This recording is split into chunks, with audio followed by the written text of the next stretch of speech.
Meski aktivitas galian C di Kabupaten Karangasem melanggar perda, namun menurut peraturan Menteri Lingkungan Hidup, aktivitas galian C masih memungkinkan karena belum melewati 1.000 meter di atas permukaan laut. Hal tersebut disampaikan anggota DPRD Bali, Nyoman Suyasa.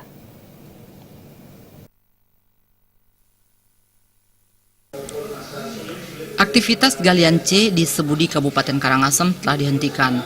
Hal ini dilakukan karena dinilai melanggar perda. Ketentuan perda menyebutkan maksimal galian C berada 500 meter di atas permukaan air laut. Anggota DPRD Bali Nyoman Suyasa mengatakan, meski melanggar perda, menurut peraturan Menteri Lingkungan Hidup, penggalian diperbolehkan hingga 1.000 meter di atas permukaan laut sepanjang tidak berada di kawasan rawan longsor dan hutan lindung.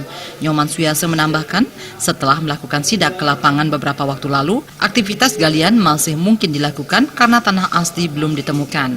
Material yang ditemukan adalah pasir yang merupakan hasil letusan Gunung Agung. Baca ada peluang untuk sana.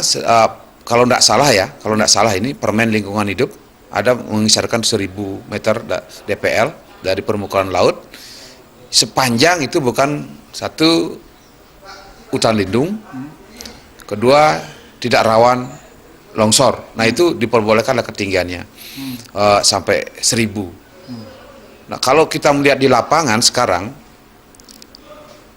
karena itu kan dari bencana alam, tanahnya itu yang dikeruk sampai sebagian dalam, belum ketemu tanah aslinya. Jadi tanah penduduk belum ketemu di sana.